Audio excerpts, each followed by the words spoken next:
So let's take a word from you. How are you experiencing this knowledge? Is it expansive? Is it supportive? Would you like to share a word? Does it inspire you?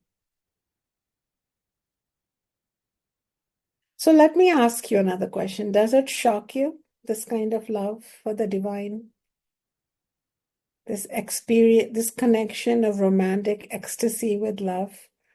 That's my second question to you. Yes or no? Does it shock you? Yes, no, a little bit. Oh, I like all the no's. I like that.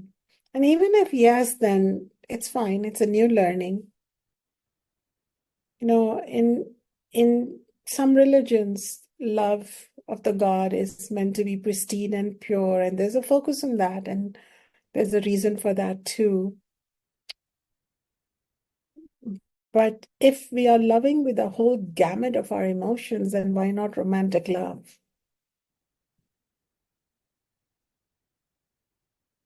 Oh, I have a student here who's had visions of that kind of romantic love. There you go.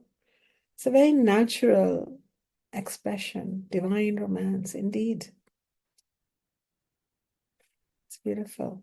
So, would any of you like to share something or have a question?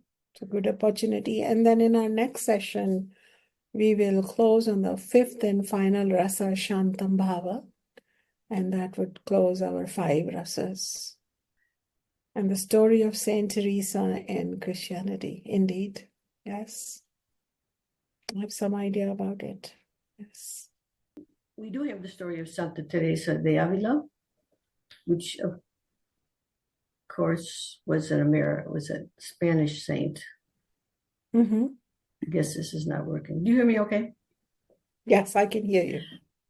I have always been personally fascinated with this, the essence of love, how it is that the entire world perspective and presumably one's chemistry changes when you are experiencing that experience of this transactional love or this romantic that we experience in this time-space reality. And I've always wondered if the essence of, if the force behind the creation of this whole display is not love, and how could we, I've always wondered, how could we regenerate that amazing feeling, what we call as being in love, for life itself?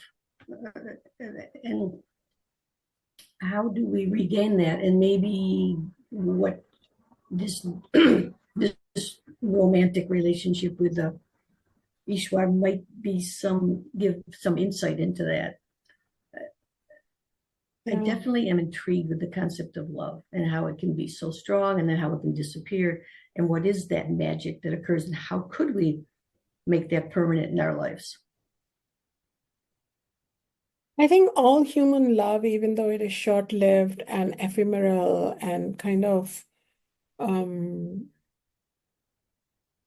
vulnerable to other factors of the mind and ego, but still, I think whenever there is love, wherever and whenever there is love, it is a reflection of that divine love.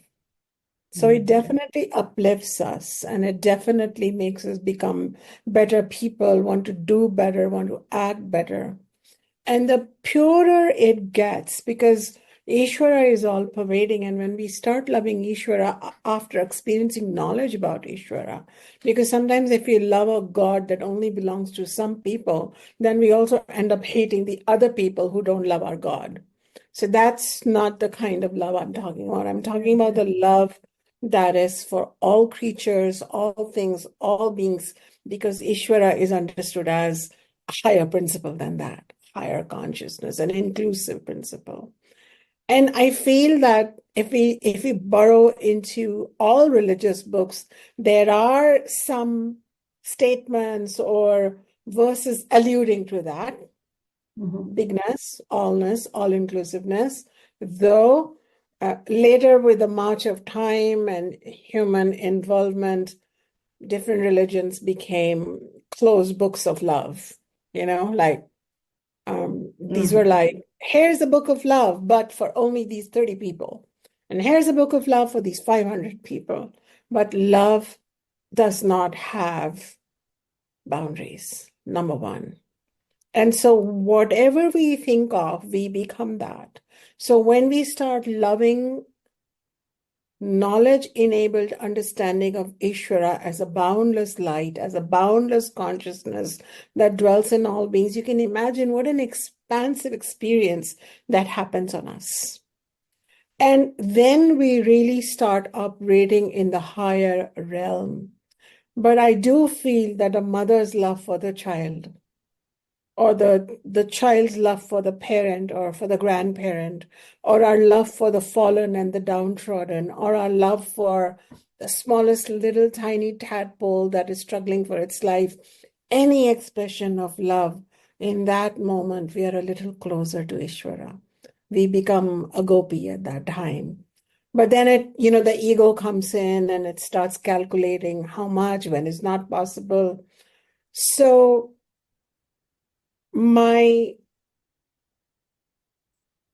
I'd like to conclude on this rather vast topic is to say, experiment with it and start understanding that love of Ishwara is the same as love of our higher self and love of the supreme self of all beings. And what could that love be like? What could that devotion be? And that's why, since love is not easy, let's begin with devotion. So it's devotional love. It's devotional love. Devotional is a little more easy to understand than love, which is abstract.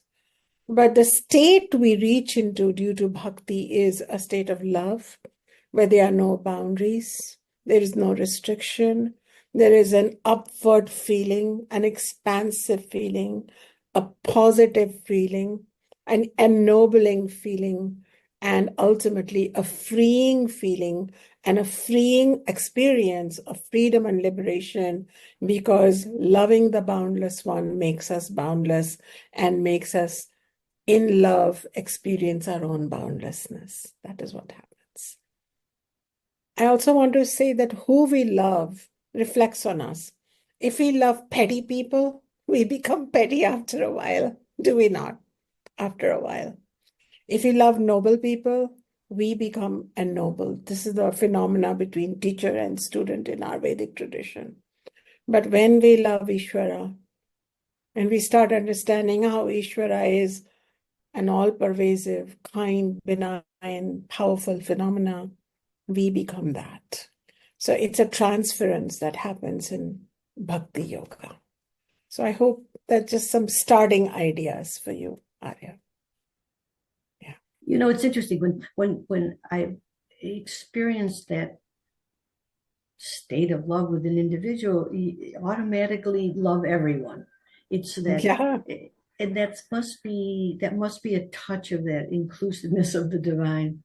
That in loving you, I love everyone. I just love. That's such an Like interesting when thing. we are in love, we are so forgiving to everyone.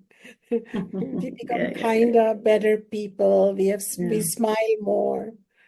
And that's why bhaktas or bhakti yogis are just really personable, really pleasant people to be around, because they have I been think touched by the bond of love. that's a great state to aspire to. Yeah. I love that Yeah. elixir. That is an amazing. I've long thought about that. Yeah. How could we develop that universally and consistently? Thank you, Sadia. And so when we love Ishvara, see, that's the thing, the only real thing in this universe. And you are studying Bhaj Govindam with me. So the only real thing is this ultimate light, this Tat, this Sat, this ultimate truth. And so when we love it, it loves us back. I mean, we are already loved, but our mind becomes cognizant of it.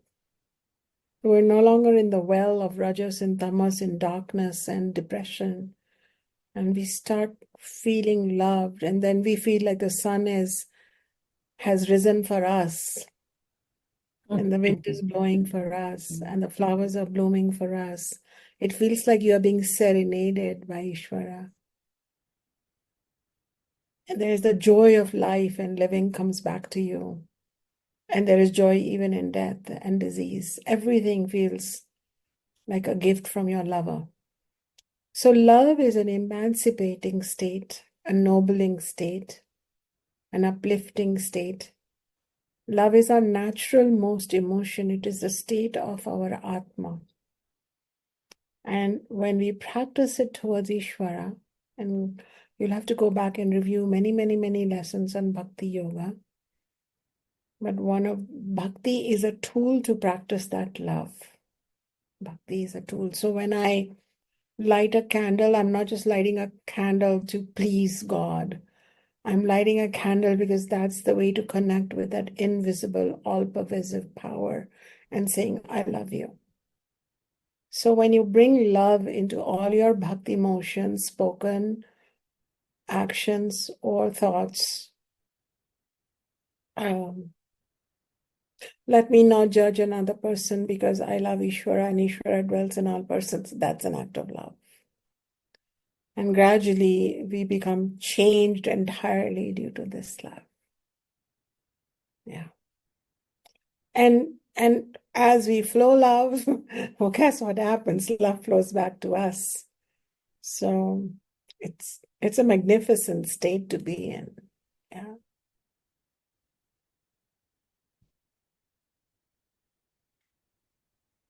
Any other comments, observations? Thank you, Arya.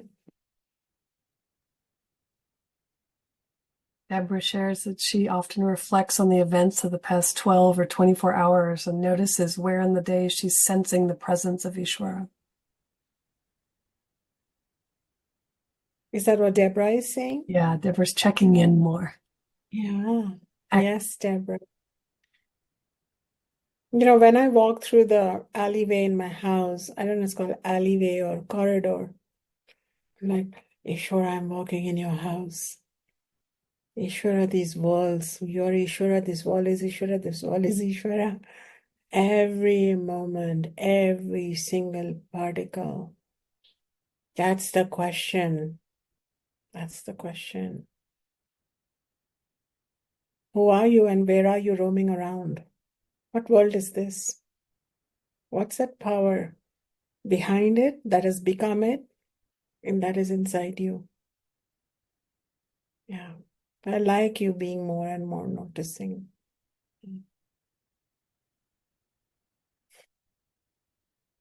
So we will continue our study of the Gayatri Mantra in the Shraddha sessions till the end of December. So Ishani, if you could simply chant and they could chant after you at the conclusion of every session, at least they would have, over the next few sessions, become comfortable with chanting the mantra. And then the deeper words, I can provide some meaning, so it will be a direct transmission. And then when you are in the Vedic Study Circle member portal, you will find, like I said, 20-hour plus of deep, deep teachings on the Gayatri Mantra. So you'll be more ready to receive it. But chanting the Gayatri is one way to express your love and to receive the love back. And I wanted to share that in the Shraddha session of July, my student Arya had mentioned how she appreciates my language, the English language, and how I speak and write. And I wanted to mention to her and to all of you that I was actually unable to express myself when I was young. I'm actually of shy nature. And the only time I can really speak is on the Shastras or any topic connected to this. But if you ever found me in a social gathering, I would be not speaking. And not because I'm spiritual and high and mighty, but I just don't know what to say. And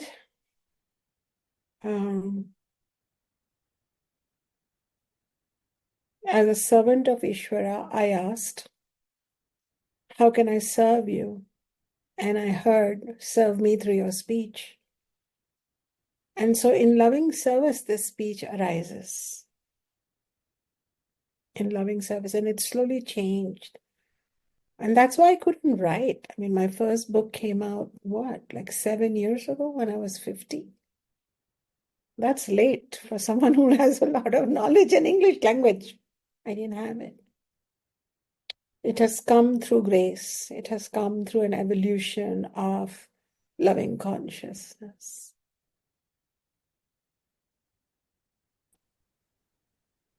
And then as a friend in Bhakti, you ask, how should I speak? What should I speak about?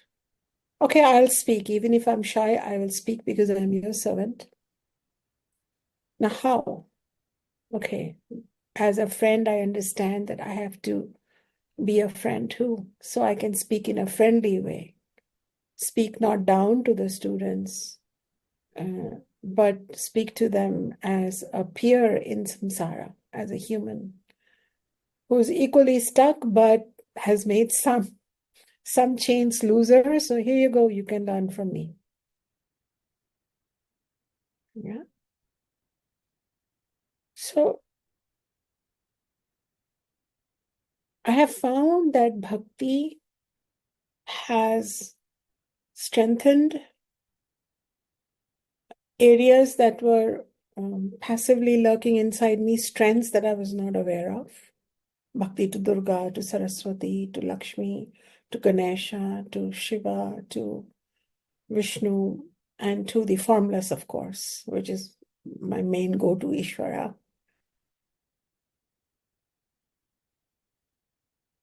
And I feel that love, the ability to love, has slowly overcome my very strong ability to hate, which is anybody's ability. We are all born with it because we have egos, and the egos are traveling over lifetimes. And they teach us how to judge and resent and hate and discard and reject and be disappointed and stay permanently disappointed and stay bittered and stay jealous and stay cold and stay withdrawn. But all these things slowly withered. They actually withered over time. They didn't wither overnight. I don't claim such things. I would say they withered.